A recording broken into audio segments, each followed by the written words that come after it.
Bismillahirrahmanirrahim. Assalamualaikum warahmatullahi wabarakatuh. Segala puji bagi Allah Subhanahu wa Ta'ala, Tuhan semesta alam. Dengan limpahan rahmat dan taufik-Nya, kita masih diberikan kesempatan untuk melanjutkan pembahasan tentang tauhid dan hakikat keesaan Allah. Salawat dan salam semoga senantiasa tercurah kepada Nabi Muhammad SAW, kepada keluarga beliau, para sahabat, serta seluruh umatnya yang berjalan di atas petunjuk hingga hari kiamat. Saudaraku yang dirahmati Allah, jika Anda telah menyimak video sebelumnya yang membahas tentang Tauhidud Dzat, yaitu keyakinan bahwa hanya Allah Subhanahu wa Ta'ala satu-satunya yang memiliki wujud hakiki, maka pembahasan dalam video kali ini akan semakin menguatkan kesadaran Anda dalam memahami Tauhid secara mendalam. Oleh karena itu, hendaknya Anda mengikuti pembahasan ini dari awal sampai akhir, agar bangunan ilmu yang terbentuk tidak setengah-setengah, tetapi utuh dan sempurna, biiznillah. Mari kita ulangi kembali penjelasan tentang istilah ini. Syuhudul kathrah fil wahdah, pandangan terhadap yang banyak dalam yang satu. Pandangan yang benar adalah bahwa wujud dari segala peristiwa, keadaan, dan alam ini semuanya merupakan madhar, penampakan dari wujud Allah Subhanahu wa Ta'ala. Segala kenyataan yang bermacam-macam ini, yang disebut kathrah, keberagaman, sebelahnya qaim, berdiri atau ada, karena adanya Allah yang Maha Esa. Ibaratnya seperti sepohon kayu. Kita lihat ada banyak daun, cabang, ranting, batang, dan akar. Semuanya berasal dari satu biji. Dan yang tampak dalam pandangan hati dan akal kita, hakikatnya hanyalah biji itu saja. Dari contoh ini, kita bisa mengambil pelajaran bahwa daun, cabang, ranting, batang, dan akar adalah perumpamaan dari alam dan segala kejadian akwan ini. Sedangkan biji itu adalah perumpamaan dari Allah yang Maha Esa. Ini hanyalah contoh untuk memudahkan pemahaman. Jangan dibalik atau diperdebatkan dengan pertanyaan seperti, kalau begitu, biji itu datang dari mana? Contoh ini hanya ingin menekankan bahwa biji adalah sumber dari segala-galanya, sebagaimana Allah adalah sumber dari seluruh wujud. Syuhudul wahdah fil kathrah, pandangan kesatuan dalam keberagaman. Maknanya adalah melihat yang satu dalam yang banyak, yaitu pandangan langsung dan pemahaman yang tertuju kepada Allah yang Maha Esa, yang Maha Mesra dan meliputi seluruh zarrah, partikel terkecil dari wujud segala sesuatu yang ada. Sebagai contoh yang telah disebutkan sebelumnya, hanya terlihat satu biji. Namun dari biji itulah tumbuh berbagai daun dan bagian lainnya. Perlu dipahami secara sungguh-sungguh bahwa pandangan yang dimaksud di sini bukanlah pandangan secara ucapan atau kata-kata semata, melainkan pandangan secara zauki, yakni rasa yang dalam dan pengalaman batin. Ucapan dan kata-kata hanyalah alat untuk memudahkan pemahaman, namun yang utama adalah bagaimana hati menangkap, merasakan, dan mengimani secara mendalam. Catatan, yang dimaksud dengan perasaan di sini adalah kemantapan keyakinan yang berpadu antara akal yang sehat dan hati yang bersih. Jika hanya sebatas ucapan atau pernyataan lisan, maka orang kafir atau munafik pun bisa mengucapkannya. Namun, itu tidak bermakna apa-apa jika tidak disertai keyakinan hati.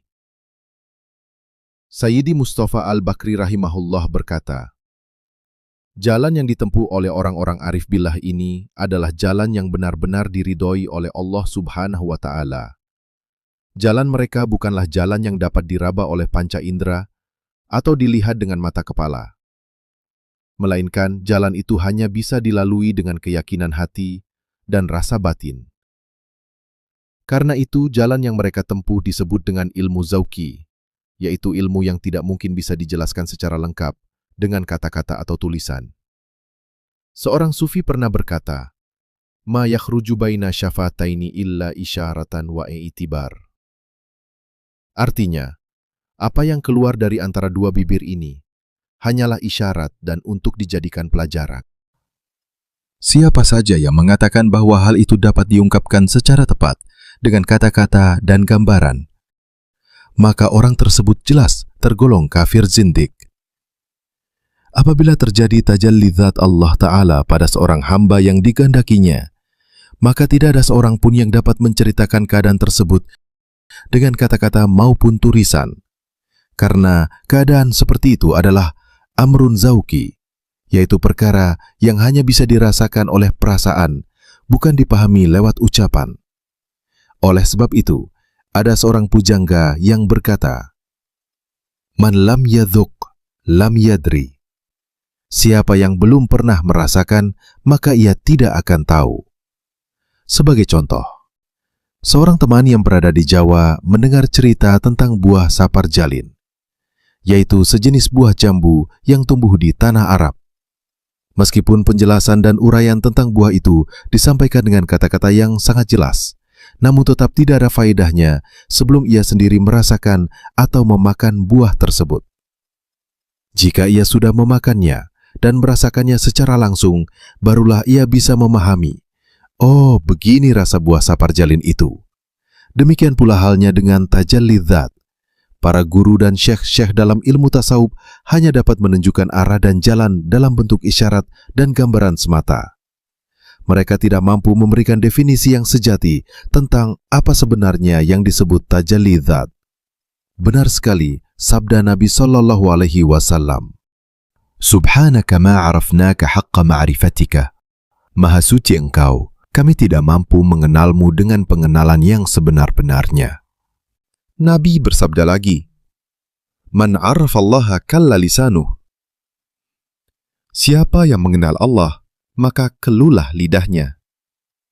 Allah hadir pada setiap zarah dari wujud.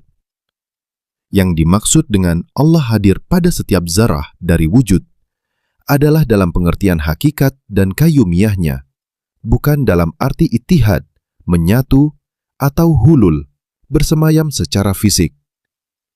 Jika engkau tidak mampu mencapai makrifat kepada zatnya, dan hanya mampu sampai pada tingkat pengenalan terhadap sifat-sifatnya, maka hal itu sebenarnya telah dijelaskan pada bagian terdahulu. Tidak ada seorang pun yang dapat mencapai makrifat zat, kecuali Rasulullah dan para wali yang mengikuti beliau. Dengan tegas dapat dikatakan, apabila seseorang merasa telah mengalami tajalli zat, maka berarti ia telah fana dalam lautan keesaan wujud Allah yang mutlak, yang tidak ada sesuatu pun yang menyerupainya. Pada dirinya tidak lagi tampak amal yang disandarkan kepadanya, ataupun amal yang disandarkan kepada selain dirinya. Ia tidak lagi membanding-banding, tidak merasa bahwa dirinya sendiri yang telah mencapai tingkatan demi tingkatan itu dengan kesungguhan. Ia pun tidak tahu mengapa ia dapat sampai pada tingkatan tersebut, karena dirinya telah gaib, tenggelam dalam pandangan terhadap wujud mutlak. Mereka yang berada pada tingkatan ini tidak lagi merasa apapun, sebab tajalli zat telah mengakhiri seluruh pandangan mereka. Seakan-akan akalnya sendiri lenyap dan terbang, karena begitu nyatanya cahaya ilahi yang tampak di hadapannya. Dapatlah dimengerti bahwa orang-orang yang mengalami keadaan seperti ini hampir saja tidak lagi berpegang kepada hukum. Mereka tidak berpegang kepada aturan, atau terkadang keluar ucapan-ucapan dari mereka yang tidak sesuai dengan syariat. Perkataan mereka tidak dapat diterima oleh tata aturan hukum, dan juga tidak diterima oleh para ulama ahli syariat. Oleh karena itu, para ulama menuduh mereka sebagai orang kafir, zindik. Mungkin inilah yang dimaksudkan oleh Imam Junaid. La yablughu ahadun darajat al-haqiqah hatta yashhada fihi alfu siddiqin bi'annahu zindiq. Tidak akan ada seorang pun yang mencapai derajat hakikat, kecuali ia sanggup menghadapi tuduhan zindik dari 1000 orang siddiqin. Syekh Abdul Wahab Asy-Sya'rani rahimahullah bertanya kepada guru beliau, Syekh Ali Al-Khawwas rahimahullah, Apa sebenarnya tingkatan hakikat itu? Gurunya menjawab, tingkatan hakikat adalah hilangnya pandangan terhadap segala sesuatu yang lahir. Bukan hilang dalam arti bentuk dan rupa secara nyata, yang terlihat hanyalah Allah semata. Yang memandang adalah Allah jua. Maka ia tidak tahu apa yang ia ucapkan, dan ia juga tidak menyadari perkataan yang telah ia katakan. Ia tidak lagi terikat dengan kaidah-kaidah syariat, sehingga mereka pun dituduh sebagai zindik oleh para siddiqin. Para siddiqin menuduh mereka bukan dengan maksud menyesatkan, tetapi agar tetap terpeliharalah lahir syariat Rasulullah Shallallahu Alaihi Wasallam, dan supaya tidak ada orang awam yang mengikuti jalan mereka. Hal ini seperti yang pernah terjadi pada peristiwa Hallaj, yaitu Husain bin Mansur. Lalu beliau, Syekh Abdul Wahab Sya'rani, berkata kepada gurunya, "Kalau demikian, wahai guru, tidak ada seorang pun yang akan sampai kepada tingkatan tersebut." Sang guru, yaitu Syekh Ali Al-Khawas, menjawab, "Benar katamu, wahai muridku. Namun, seorang guru akan dapat membukakan dinding hijab bagi muridnya, hingga si murid tetap berada dalam adab yang sempurna, yaitu adab syariat, seperti golongan para salafus sholihin yang terdahulu, memelihara dan melaksanakan hukum-hukum syariat. Oleh sebab itu, bila telah nyata bagimu rahasia yang diperoleh melalui musyahadah, maka janganlah engkau menceritakannya atau membukanya kepada siapapun. Karena menceritakan hal-hal tersebut termasuk sebagian dari perkara yang diharamkan atau dilarang oleh Allah Subhanahu wa Ta'ala. Sesungguhnya Allah memerintahkan agar engkau menutupinya, sebagaimana sabda Rasulullah Sallallahu Alaihi Wasallam, "Walillahi maharimun fala tahtakuha." Artinya, dan Allah memiliki beberapa rahasia yang diharamkan untuk diungkapkan, maka oleh sebab itu jangan sekali-kali engkau membukanya. Apabila hal itu telah nyata secara zauki, rasa spiritual, maka tetaplah engkau menjalankan semua yang diperintahkan dan menjauhi segala larangan. Tetaplah menjaga adab dan syariat, agar kenikmatan dan keindahan rahasia tersebut senantiasa menetap padamu. Ikutilah ajaran syariat bahwa engkau harus menyembunyikan perkara tersebut kecuali kepada orang yang benar-benar ahlinya. Yang dimaksud dengan ahlinya adalah mereka yang telah mempersiapkan hatinya, dan hatinya telah sunyi dari selain Allah. Mereka adalah orang-orang yang menguburkan segala rahasia di dalam dada mereka sendiri, dan tidak memberitahukannya kepada siapapun, kecuali kepada orang yang diperintahkan oleh Allah untuk diberitahu tentang hal itu.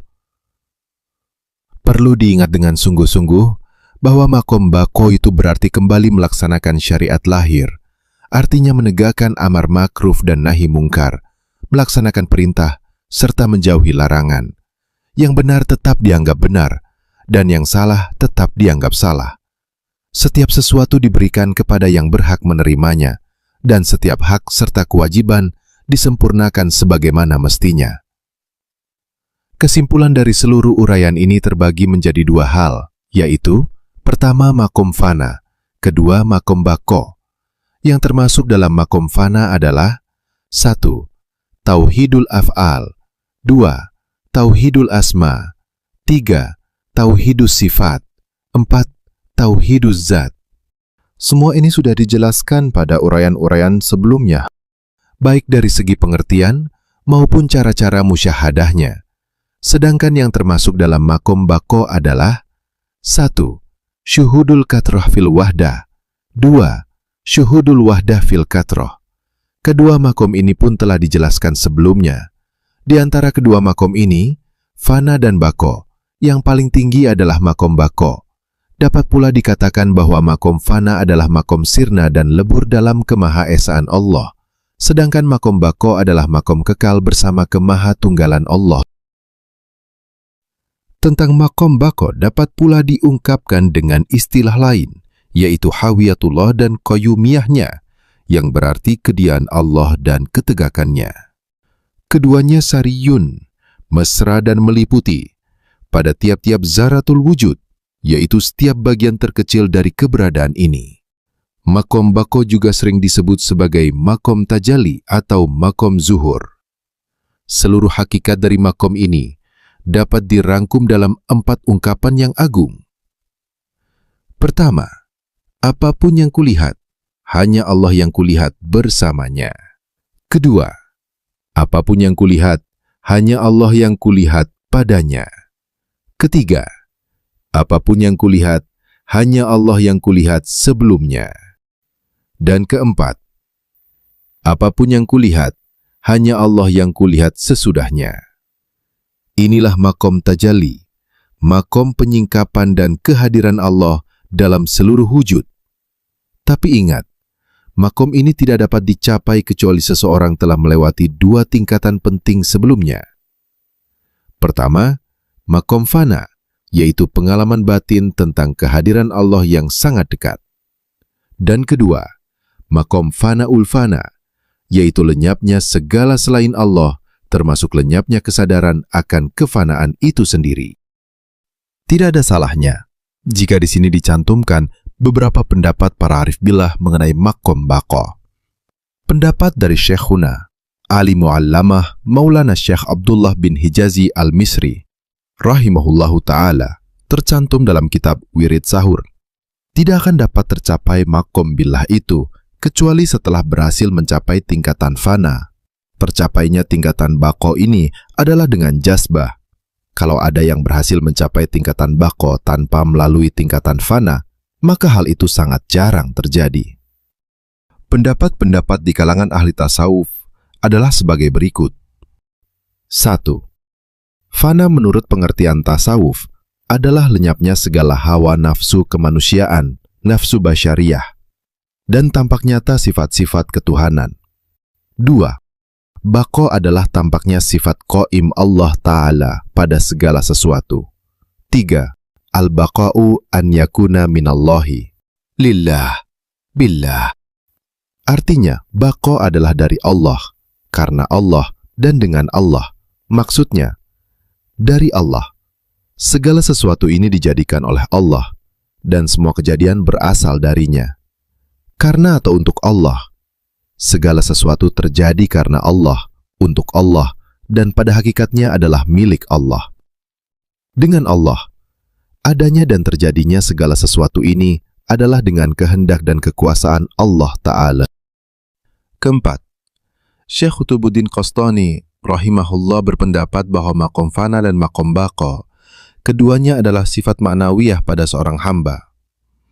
Bila seseorang berhasil mencapai salah satu tingkatan, maka secara bersamaan ia pun berhasil mencapai yang lainnya. Dengan pengertian lain, apabila seseorang telah berhasil mencapai makom fana, maka itu berarti telah lenyap pula darinya sifat-sifat tercela dan sifat-sifat basyariah, kemanusiaan.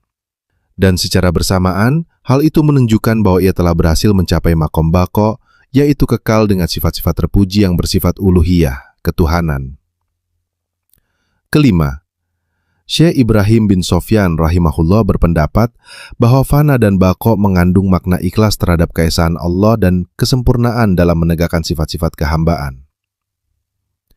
Demikianlah beberapa pendapat mengenai masalah fana dan baqo yang apabila seseorang berhasil mencapainya, maka ia akan merasakan kenikmatan jiwa yang luar biasa. Ia akan memperoleh gelar sebagai siddiq, muqarrabin, ahli tauhid yang sejati, dan arif billah yang hakiki. Setiap nafas dari orang seperti itu memiliki nilai yang sangat tinggi. Seakan-akan satu hembusan nafasnya setara dengan pahala 1000 orang yang mati syahid, sebagaimana disebutkan oleh Qutubul Ghaus Mahyunufus Maulana Said Al-Idrus rahimahullah. Inna lil arifina bikulli nafsin darajatu alfi syahid. Artinya, sesungguhnya setiap nafas seorang arif billah bernilai setara dengan derajat 1000 orang yang mati syahid. Adapun jumlah nafas manusia dalam sehari semalam diperkirakan sekitar 28.000 kali. Wallahu alam. Selain itu, orang yang arif billah telah mendapatkan apa yang disebut sebagai jannatun ma'jalah, surga yang segera diraih, yaitu surga berupa ma'rifatullah. Ia juga memperoleh segala sesuatu yang diinginkannya, termasuk kenikmatan pandangan mata yang abadi, sebagaimana disebutkan dalam Al-Quran. Fiha ma tashtahihil anfusu wa taladzul a'yunu wa antum fiha khalidun. Artinya, di surga itu terdapat segala sesuatu yang diinginkan oleh jiwa, serta kenikmatan yang menyedapkan pandangan mata, dan kalian kekal di dalamnya. Demikian pula sabda Rasulullah sallallahu alaihi wasallam, "Fiha ma la 'ainun ra'at, wa la udunun sami'at, wa la khatara 'ala qalbin bashar." Artinya, di surga itu terdapat sesuatu yang belum pernah dilihat oleh mata, belum pernah didengar oleh telinga, dan belum pernah terlintas dalam hati manusia. Allah membuka hijab bagi mereka, dan Allah sendiri memperkenalkan dirinya, sehingga mereka dapat mengenal Allah dengan pengenalan yang sempurna. Mereka melihat zatnya secara nyata, yang tiada sesuatu pun menyerupainya. Dengan itu, mereka merasakan kedekatan yang sejati, dan tidak pernah lagi diliputi rasa takut maupun gentar untuk selama-lamanya. Sebagaimana disebutkan dalam firman Allah, "Ala inna awliya Allah la khawfun alaihim wa la hum yahzanun." Surah Yunus ayat 62. Artinya, ketahuilah, sesungguhnya para wali Allah itu tidak merasa takut dan tidak pula bersedih hati. Mereka memiliki dan memperoleh kerajaan serta kemuliaan. Sebagai seorang raja, mereka dapat berbuat apa saja yang mereka kehendaki. Tidak ada satu makhluk pun yang dapat membantah kehendaknya. Bahkan batu dan pasir pun dapat mereka ubah menjadi emas atau perak dengan izin Allah. Sebagai contoh, diceritakan bahwa Ibrahim bin Adham pada suatu waktu ingin menyeberangi laut. Beliau meminta kepada seorang nahkoda kapal agar menyeberangkannya ke suatu tujuan. Namun semua awak kapal itu tidak bersedia menyeberangkannya, kecuali jika beliau membayar upah sebesar 1 dinar emas. Beliau pun menunaikan sholat 2 rakaat. Setelah selesai, beliau memohon kepada Allah dengan doa, "Ya Allah, sesungguhnya mereka meminta kepadaku sesuatu yang tidak aku miliki, padahal di sisimu sangatlah banyak." Maka dengan izin Allah, pasir-pasir di pantai pun berubah menjadi dinar-dinar emas. Beliau lalu mengambil salah satu di antaranya sekadar untuk membayar upah penyeberangan tersebut. Jin dan manusia pada umumnya tunduk kepada para wali. Kehendak dan keinginan mereka pun sejalan dengan kehendak Allah. Segala makhluk memberikan penghormatan kepada mereka, termasuk para raja dan para penguasa dunia. Benarlah apa yang dikatakan Sayyid Mustafa Ibnu Kamaluddin rahimahullah dalam wiridnya, "Abidun, walakinnal muluka abiduhum. Adha lahul kawnu khadiman." Artinya, seorang hamba yang sungguh-sungguh menjadi hamba Allah. Raja-raja pun tunduk sebagai hamba mereka, dan seluruh alam semesta menjadi pelayan bagi mereka.